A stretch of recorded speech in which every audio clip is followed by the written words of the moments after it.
evening, all. I'm Epstein with your SPDR ETF stock market wrap-up. And this wrap-up is for Wednesday, the 19th of April, 2023. All right, I'm just got the charts behind me. The quote boards aren't filling in tonight for some reason on the charting service, but the charts are.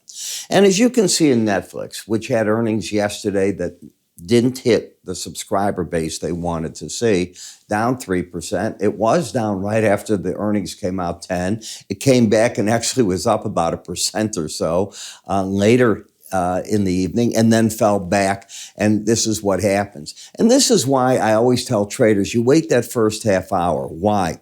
Because when you're looking at these charts, what you get in the aftermarket trade doesn't appear on these charts. These charts are going to be official as to what's happening during the trading session from 8:30 until 4 o'clock. And we're talking, that is 8:30 to 3 Chicago time, 7, I guess it would be, 9:30 New York time till 4. So as you're looking at that, you got to understand what you're dealing with. So you get these aftermarket trades that don't appear in here. Doesn't mean there's not a fill, but this is what the chart looks like.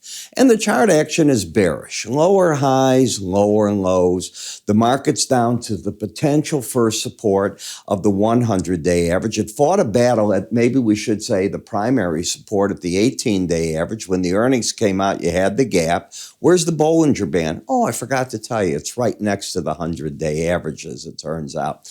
That is where the support came in.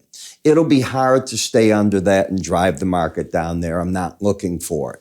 What I'm looking for now is the market to see the short covering come in here and traders to say, okay, let's see how the next quarter comes as they're able to do a bit more with the passwords, where they're going to finally enable the fact that if you want to give it to your family and friends, you got to pay another fee. What about the lower price tier where you get advertising? So far, they're not getting a lot of people that are complaining about it, which is interesting, and that's good for them. So I don't think these are real big problems for Netflix in any way. In Schlumberger, you went dead. That's the only word I can use against the 100-day average of closes in an overbought situation in an up market that has just gone to sleep. There's not even much of a range here. You got about a 90-cent range every day on a $50 stock. It's just not doing anything. When we come to the gasoline fund, again, you lose that embedded reading and pay attention to it. If you have learned how to trade with Bollinger Bands and slow stochastics, as I teach them, you sometimes get pretty interesting edges in these markets. Now, give you an example. This is a market that I was definitively bullish on. Market had a nice run up, no question about that. My traders caught part of it, and they gave back a chunk when you lost the embedded reading. It all happened too much on that day. And you give back money if that happens. Normally, you're hoping it happens on a quieter session. But here's my point. If you looked at the market right through there and you lose the embedded reading, the odds favor that before you're going to go back up and take out the most recent high, and I think there's strong odds, that the market is going to make a run for the closest main moving average. And in this case, it's the 18, not the 200 or the 100, the 18. And what did the market actually do? So as we take a look at this, kaboom, this is yesterday and this is today, just for good measure. Got it? That's what I call getting an edge. Now, Tesla, they came out after the close. The market's down about 3-4%. Probably going to hit the Bollinger Band, may even make a run for the 170, 185. 4% roughly of a $180 stock is just over $7. So if you take the current price of 180, that's about 173. That's why I say I think it'll hit the Bollinger Band. Not convinced it's going to the 100-day average. It might. It's oversold. It's caught in sideways action, and it's been there for a while. In the XLF, the financial services, this has been running to the upside. This one, I think, has caught traders by surprise. What's really happened is now you got to be asking yourself, what really did happen to SVB and Sovereign? What's going on there? Because we're not seeing that happening in some of the other mid-tier banks. Now, we're getting a lot of them going to report. But we just had Western Alliance. I gave it a thumbs up. Why? Because in the past couple of weeks, they've added $2 billion in deposits. People are coming back to them. They're not as scared as they were. Maybe it's just related to those tech-savvy banks that had it. We'll see. I think the jury is yet to get back in the room and give us a verdict.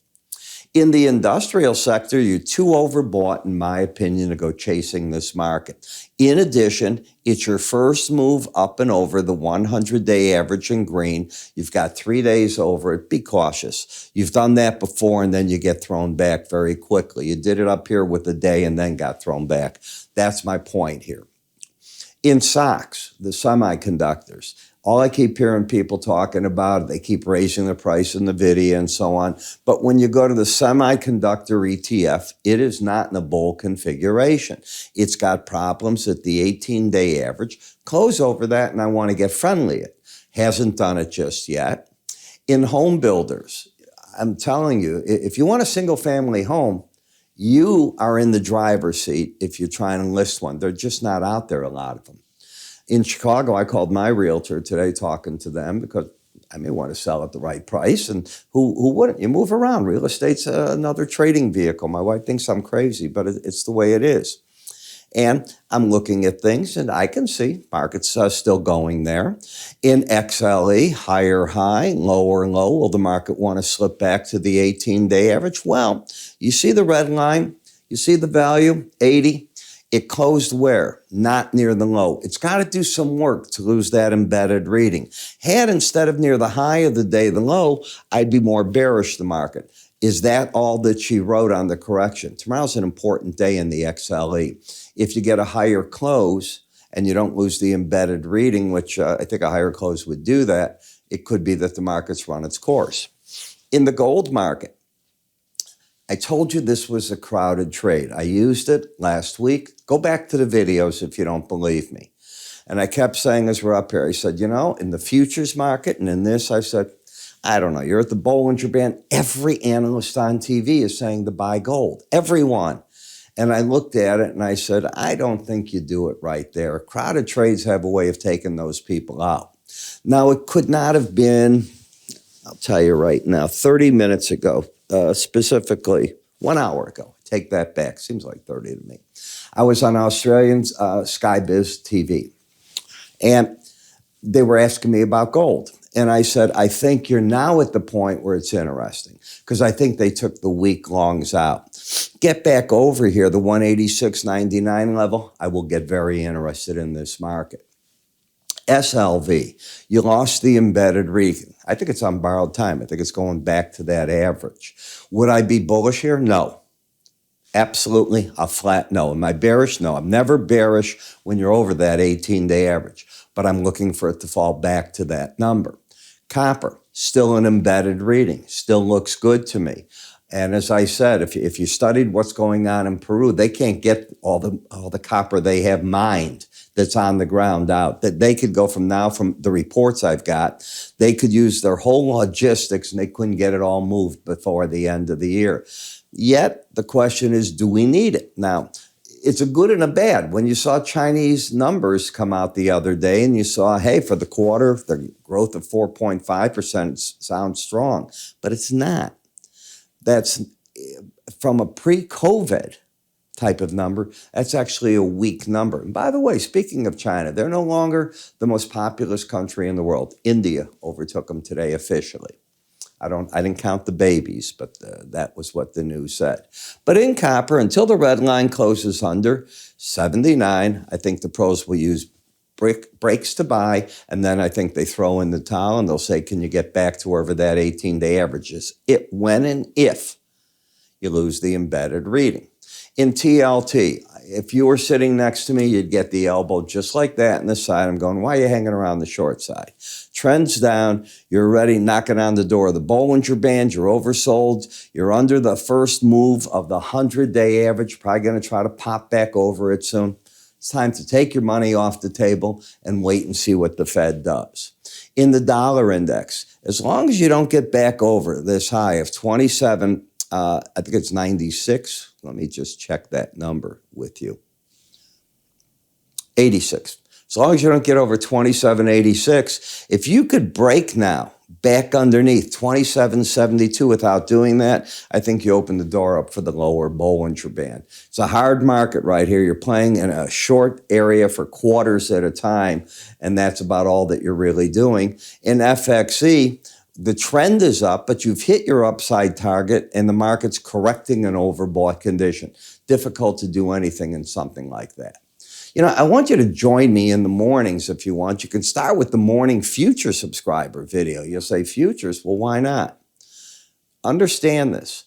What you're trading in your ETFs, DIA, QQQ, I can go on with you as to what these all are. What do you think they're based on? What do you think TLT's based on? What do you think your energies are doing? Most of them are based on the futures contracts. Their gold is looking at the gold futures. Pay attention. See what they're doing. And then I relate it in the morning ETF to what that is doing about a half hour later. And as I just explained, I like to wait that first half hour of trading, let the money that's made moves outside of the exchange all get back in, balance their portfolios, and then I start the moves in the market. So if you're looking for both longer term, swing line type trade ideas, be it futures, ETFs, all you need to do is join me. How do you do it? Well, here on YouTube, you're going to see a button, the blue one at the bottom, and it says join. Couldn't be easier. If you want to do it through our website, move up here. There'll be a cursor. Give it a click. That'll take you right where you want to go. You can also go to our website under the word research. Members login if you've joined already, or you can call us. We'll get you set up. I'm Epstein. You have a great evening. I'll see you first thing in the morning. Take care.